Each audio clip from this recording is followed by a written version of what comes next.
Sharma, news room से मेरे सहयोगी पुनीत भी जुड़े हुए हैं। कुछ खास खबरों के लिए हम उनके पास भी चलेंगे, लेकिन उससे पहले रायपुर से बड़ी खबर मैं आपको बता दूं, जहां राजभवन पहुंचे हैं कई मंत्री और विधायक। आरक्षण मामले को लेकर राजभवन पहुंचे हैं मंत्री और विधायक, जिनमें शामिल हैं मंत्री रविंद्र चौबे, ताम्रध्वज साहू, कवासी लखमा और अमरजीत भगत। टीएस सिंहदेव, उमेश पटेल भी मौजूद हैं और कई विधायक भी राजभवन पहुंचे हुए हैं। आरक्षण विधेयक पर हस्ताक्षर को लेकर चर्चा होगी।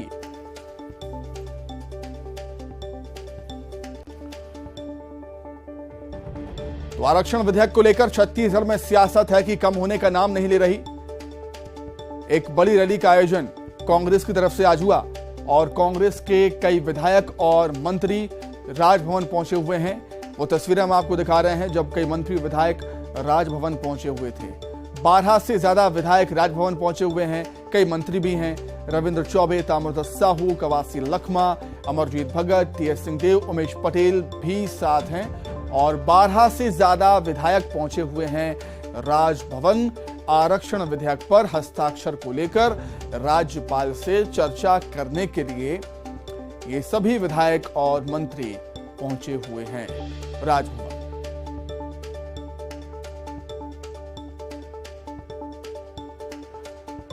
तो राज्य सरकार लगातार राजभवन पर हमलावर है, राज्यपाल पर हमलावर है।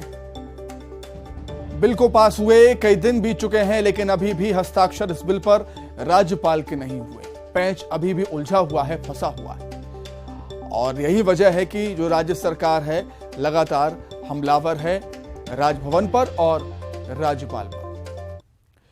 क्या कुछ पूरा माजरा है, समझ लेते हैं। सीधे रायपुर का रुख करेंगे। अवधेश मिश्रा जुड़ गए हमारे साथ लाइव। अवधेश, कई मंत्री विधायक राजभवन पहुंचे हैं इस मंशा से कि राज्यपाल से मुलाकात होगी और हस्ताक्षर पर चर्चा होगी। क्या मुलाकात संभव है आज?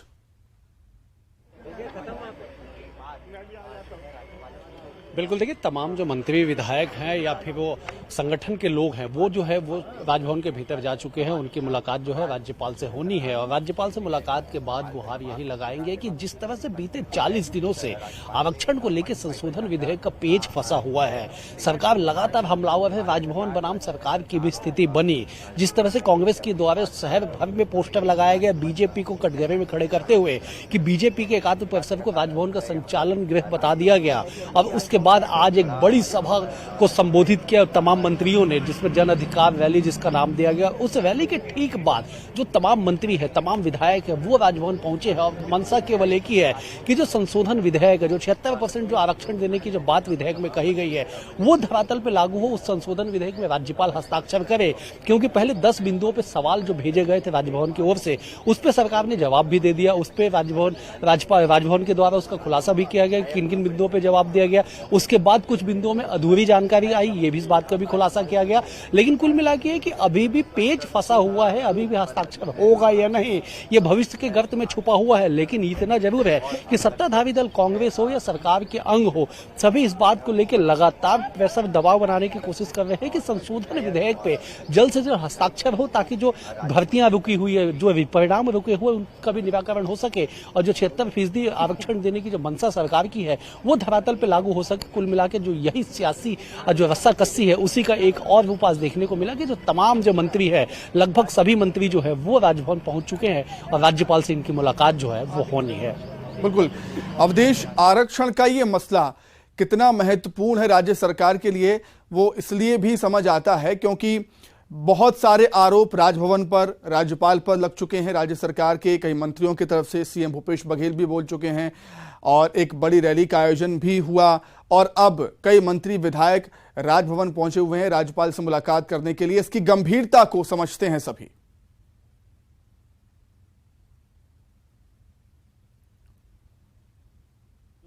माफ कीजिएगा, 2 दिसंबर का दिन था। 2 दिसंबर को जब संशोधन विधेयक जो है राज्यपाल को सौंपा गया और उसी दिन राज्यपाल की ओर से एक बयान दिया गया कि सोमवार तक जो है हस्ताक्षर कर देंगे। लेकिन लगभग 40 दिन बीतने को है और आज तक जो है संशोधन विधेयक पर हस्ताक्षर नहीं हुआ। इन 40 दिनों में तमाम तरह की सियासी हलचल देखने को मिली, चाहे बात बयानबाजियों की कर ली जाए या फिर जो है प्रदर्शन तक की बात कर ली जाए। जो तमाम तरह के जो प्रदर्शन है वो भी धरातल पे देखने को मिला। अलग अलग वर्गों के द्वारा हमने देखा कि सर और आदिवासी समाज को जो युवा विंग है वो राजभवन तक घेरने के लिए पहुंच जाता है, राजभवन घेराव के लिए पहुंचता है। और ठीक उसकी दूसरी तरफ जो अनुसूचित जनजाति, अनुसूचित जाति के लोग हैं वो भी राजभवन पहुंचते हैं, वो भी गुहार लगाते हैं कि उनका जो आरक्षण है वो 13 नहीं 16 कर दिया जाए। तो कुल मिला के जो पेच फंसा हुआ है आरक्षण का, लगभग 10 साल बाद आरक्षण का जो जिन है वो छत्तीसगढ़ में बिल्कुल बहुत कुछ देख लिया अभी इस मसले पर। आगे और क्या कुछ होगा ये देखना काफी दिलचस्प होगा। अवधेश, बहुत शुक्रिया आपका जुड़ने के लिए। और चलिए बढ़ते हैं आगे और एक और बड़ी खबर की बात करते हैं। कैबिनेट की बैठक आज हुई, मंत्रालय में शिवराज कैबिनेट की बैठक हुई है। इसमें कई सारे अहम फैसले लिए गए। सबसे अहम फैसला इसमें यह भी रहा कि गरीबों को अब फ्री में, मुफ्त में सरकार प्लॉट देने जा रही है। कैबिनेट की बैठक के पहले मुख्यमंत्री ने कहा है कि सरकार गरीबों को प्लॉट देगी और इसके लिए आवासीय भू अधिकार योजना की शुरुआत कल यानी कि बुधवार को टीकमगढ़ जिले से की जाएगी। इसके तहत 10,000 लोगों को भूखंड दिए जाएंगे और इसके लिए कोई प्रीमियम भी गरीबों को देना नहीं होगा। इसके साथ ही कैबिनेट की बैठक की अगर बात की जाए तो मेडिकल कॉलेज में सुधार के लिए, पीजी सीट बढ़ाने के लिए जरूरी सुविधाओं के लिए राशि को मंजूरी दी गई। सीएम राइज स्कूलों की बिल्डिंग निर्माण विकास के लिए राशि मंजूर कर दी गई। आकांक्षा योजना के तहत कोचिंग सुविधा के लिए प्रस्ताव मंजूर किया गया। सीएम हेल्पलाइन के प्रभावी संचालन के लिए सीट बढ़ाने की मंजूरी दी गई। मातृ वंदना योजना को जारी रखने की भी मंजूरी दे दी गई। निर्विरोध निर्वाचन वाले ग्राम पंचायतों को पुरस्कृत करने को भी मंजूरी दे दी गई। 5 से 15 लाख रुपए तक का यह पुरस्कार दिया जाएगा, जिसका ऐलान पहले ही किया जा चुका है। सरपंचों के मानदेय को बढ़ाने का जो बीते दिनों ऐलान किया गया था, इसकी घोषणा के बाद प्रस्ताव को मंजूरी दे दी गई। आपको बता दें कि करीब 69 करोड़ रुपए का सरकार पर इसको लेकर अतिरिक्त भार आएगा। इसके साथ साथ शौर्य दल के गठन को दोबारा शुरू किया जाएगा। यह भी फैसला आज कैबिनेट की बैठक में ले लिया गया। बहनों और भाइयों, 4 जनवरी का दिन गरीब कल्याण के लिए मध्य प्रदेश में स्वर्ण अक्षरों में लिखा जाएगा, क्योंकि 4 जनवरी के दिन से ही हम अपने उन गरीब बहनों और भाइयों को, जिनके पास रहने की जगह नहीं है, और रहने की जगह इसलिए नहीं है कि एक छोटे से मकान में रहते थे, पिताजी के 4 पुत्र हो गए, 4 पुत्रों की शादी हो गई तो उनके परिवार हो गए, अब उनके बच्चों की शादी हो रही तो रहने की जगह ही नहीं बची। और इसके कारण उनकी जिंदगी कष्टों से भरी हो गई। वो अलग रह नहीं सकते क्योंकि गरीब हैं, उनके पास जगह नहीं है रहने की।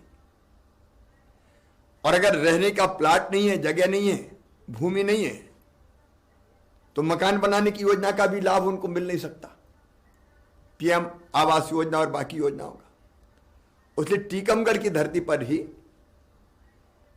जब यह विषय मेरे पास आया था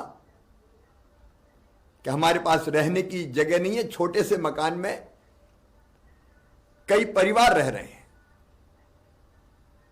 तब हमने यह घोषणा की थी कि मध्य प्रदेश की धरती पर कोई गरीब रहने की जमीन के बिना नहीं रहेगा। हम मुख्यमंत्री भू आवासीय अधिकार योजना बनाएंगे और ऐसे मेरे गरीब बहनों और भाइयों को ग्रामीण क्षेत्र में हम प्लाट देंगे, निःशुल्क देंगे। और टीकमगढ़ से ही 4 तारीख को मैं प्लाट वितरण का प्रारंभ कर रहा हूं। 10,000 से ज्यादा गरीब बहनों और भाइयों को टीकमगढ़ जिले में 4 जनवरी को प्लाट वितरित किए जाएंगे, आवंटित किए जाएंगे। उन प्लाट पर वो अपना घर बना सकेंगे। उधर मध्य प्रदेश में चुनाव से पहले सीढ़ी वाली सियासत देखने को मिल रही है। नेता प्रतिपक्ष गोविंद सिंह का बड़ा बयान सामने आया है। उनका कहना है कि बीजेपी के कई नेता, मंत्री, एमएलए की अश्लील सीढ़ी हमारे पास है। आरएसएस स्वयंसेवकों के भी कई लोगों की अश्लील सीढ़ी हमारे पास है। बहुत बड़ी बात कह रहे हैं।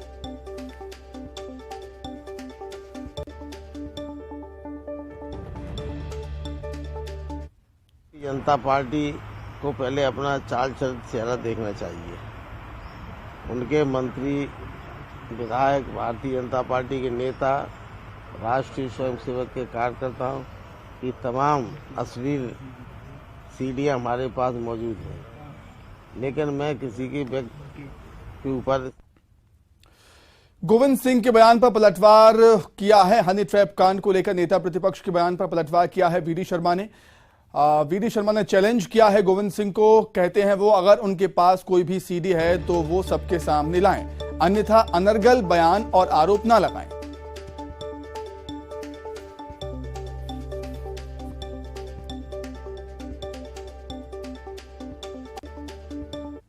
क्या कांग्रेस के पास केवल यही सब कुछ है? क्योंकि कांग्रेस का चरित्र ही यही रहा है, सीडीओ पर जीवित रहना, एक दूसरे को ब्लैकमेलिंग करना, फंसाना। अरे ये कांग्रेस का चरित्र है, यही उनको दिखाई देता है। मुझे लगता है शर्म आनी चाहिए। 24 घंटे आप झूठ बोलते हैं। अगर आप में दम है, मैं चैलेंज करता हूं और मैं कहता हूं इस बात के लिए गंभीरता के साथ कि समाज के अंदर इस प्रकार से ऐसे लोगों पर आप लाइए सामने क्या है। अगर आपकी औकात है तो ये झूठ बोल करके समाज को गुमराह करना, एक जिम्मेदारी वाले व्यक्ति हो आप। विधानसभा के अंदर आप नेता प्रतिपक्ष हैं, आप कुछ भी बोलेंगे क्या? ऐसे लोग जो बोलते हैं इनको जनता जवाब देती है। कांग्रेस का चरित्र है ये, सीडीओ में उलझाना, सीडीओ। चुनावी साल में बीजेपी चुनाव की तैयारियां कर रही है। मिशन 2023 के लिए नया प्लान तैयार किया गया है। बूथ विस्तार योजना पार्ट 2 लॉन्च करने की तैयारी है बीजेपी की। बूथ कार्य विस्तार योजना का नया खाका तैयार किया गया है। हर बूथ पर आईटी और सोशल मीडिया को मजबूत किया जाएगा। हर बूथ पर पन्ना और प्रमुख पन्ना समिति बनाई जाएगी। 23 में आगामी समय में भारतीय जनता पार्टी ने प्रत्येक बूथ कार्य विस्तार योजना, जो हमने बूथ विस्तार का अभियान शुरू किया था, इसमें डिजिटल बूथ बनाए थे। अब हमने कार्य विस्तार योजना में यानी विस्तारक योजना का पार्ट 2 हमारा प्रारंभ हो रहा है। प्रत्येक बूथ पर मजबूती के साथ तो मैदान में उतरे ही है। तकनीक के दौर में जैसे हमने डिजिटल बूथ बनाया था, इसी प्रकार से हम सुगोष का हमारा अभियान, प्रत्येक बूथ पर सोशल मीडिया आईटी के नौजवानों का हम प्रशिक्षण 1070 मंडल में कर रहे हैं। और आईटी के क्षेत्र में आज मध्य प्रदेश पूरे देश के अंदर भारतीय जनता पार्टी में अग्रणी स्थान पर हमारी टीम की जो मेहनत है उसके आधार पर हम काम कर रहे हैं। तो इधर कांग्रेस भी चुनाव की तैयारियों में पीछे नहीं है। ओबीसी वोट पर कांग्रेस का फोकस है। ओबीसी को साधने के लिए कमलनाथ 5 जनवरी को सतना में ओबीसी सम्मेलन करेंगे। 5 जनवरी को कमलनाथ का सतना दौरा होगा।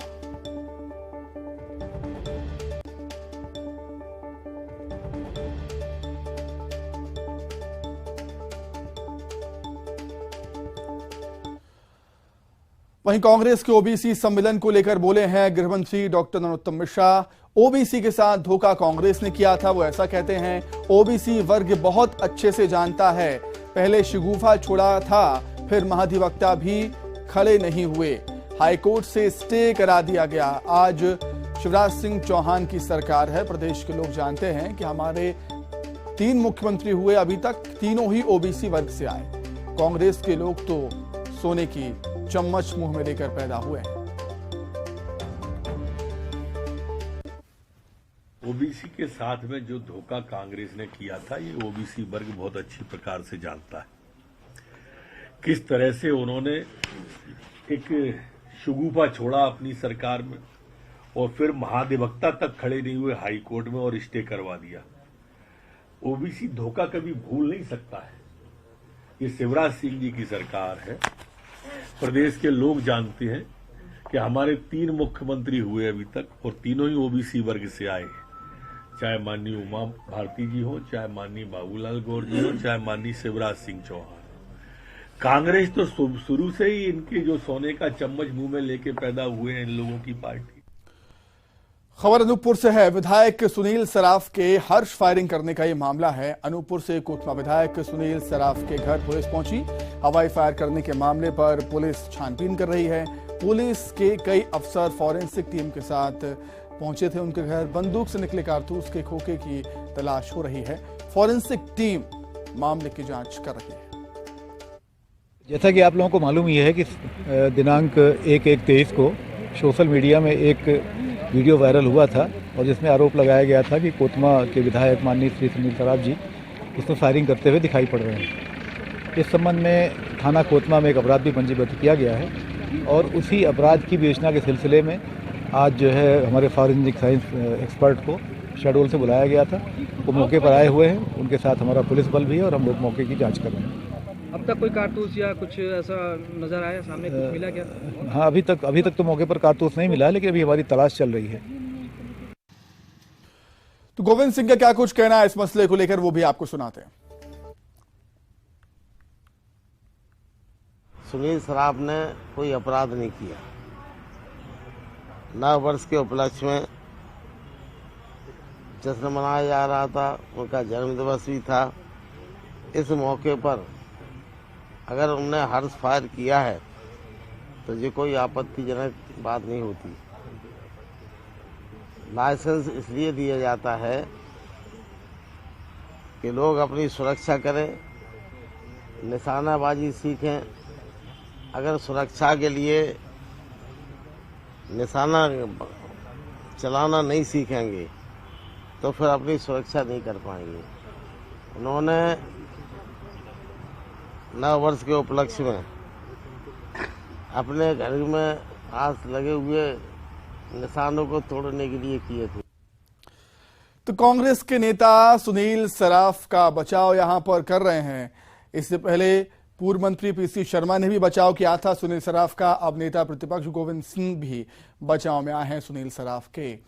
अधिक जानकारी के लिए सीधे भोपाल का रुख करेंगे। शैलेंद्र भदौरिया हमारे साथ जुड़ गए हैं लाइव। शैलेंद्र, कांग्रेस के नेता सुनील सराफ का बचाव जरूर कर रहे हैं, लेकिन हर्ष फायर में हमने लोगों को जान गंवाते हुए, घायल होते हुए भी देखा है, और यही वजह है कि जब ऐसे हर्ष फायर होते हैं तो पुलिस कार्रवाई जरूर करती है।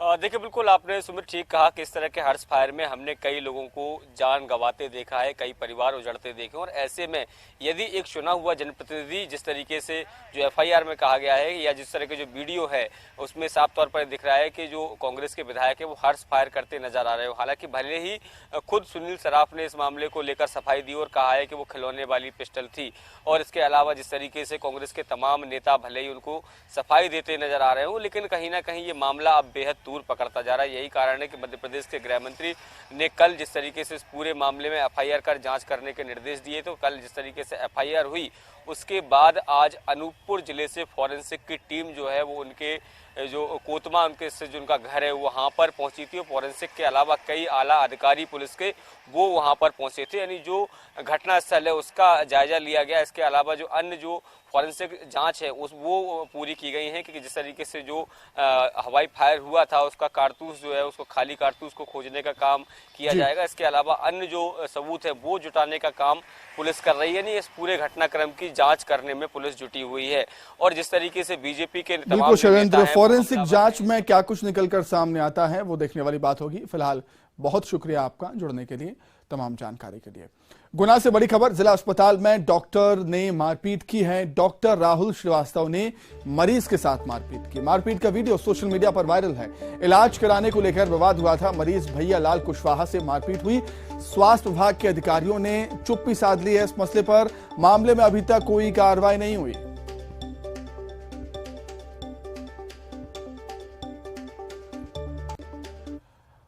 आइए अब एक नजर 25 सेकंड में खबरों पर।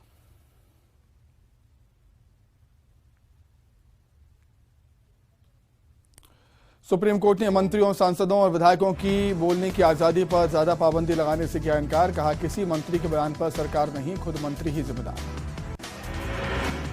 लोकसभा चुनाव को लेकर एक्शन मोड में अमित शाह। जनवरी में 11 राज्यों का करेंगे दौरा। शिवराज कैबिनेट की बैठक में लिए गए कई अहम फैसले। कल टीकमगढ़ में आवासीय भू अधिकार योजना का होगा शुभारंभ। भोपाल में ग्लोबल इन्वेस्टर्स समिट की तैयारियां तेज। सीएम शिवराज आज करेंगे तैयारियों की समीक्षा। 8 जनवरी को होनी है इन्वेस्टर्स समिट। एमपी धर्म स्वातंत्र्य अधिनियम की धारा 10 की अर्जी पर सुप्रीम कोर्ट ने सुनाया फैसला। एमपी सरकार की अर्जी पर रोक लगाने से किया इनकार। कांग्रेस के ओबीसी सम्मेलन को लेकर गृहमंत्री नरोत्तम मिश्रा का बयान। कहा, ओबीसी के साथ धोखा कांग्रेस ने किया था। विधायक सुनील सराफ के समर्थन में उतरे गोविंद सिंह। कहा, सुनील सराफ ने नहीं किया कोई अपराध। कमलनाथ नहीं होंगे कांग्रेस के सीएम पद के उम्मीदवार। बीजेपी के विधायक आकाश विजयवर्गीय ने किया कटाक्ष, कहा कमलनाथ जी विधायक के भी कैंडिडेट नहीं होंगे। सांसद शंकर लालवानी ने रांची में आंदोलन की दी चेतावनी, झारखंड के मुख्यमंत्री हेमंत सोरेन को लिखा पत्र, पवित्र तीर्थ स्थल को पर्यटन स्थल घोषित किए जाने का कर रहे थे विरोध। 15 जनवरी को बसपा प्रमुख मायावती का जन्मदिन जन कल्याण दिवस के रूप में मनाने की तैयारी, बसपा ने 52 जिलों में बनाए मुख्य अतिथि। भोपाल में निर्दलीय पार्षद बाबू मस्तान ने नरेला विधानसभा से चुनाव लड़ने का किया ऐलान, नरेला को पेरिस बनाने का भी किया दावा। पूर्व सीएम कमलनाथ का 5 जनवरी का सतना दौरा, ओबीसी को साधने के लिए कांग्रेस करेगी ओबीसी सम्मेलन। केंद्रीय मंत्री प्रहलाद पटेल ने उमा भारती के बयानों पर काटी करनी, कहा उमा भारती पर टिप्पणी करने को तैयार है। छतरपुर के बड़ा मलहरा के पास सड़क हादसा, साध्वी प्रज्ञा सिंह ठाकुर ने हादसे में शिकार युवक की मदद। 5 जनवरी को छत्तीसगढ़ विधानसभा उपाध्यक्ष का चुनाव, मनोज मंडावी के निधन के बाद से खाली है सीट। इसी के साथ ही फिलहाल इस बुलेटिन में इतना ही। खबरें लगातार जारी हैं। नमस्कार।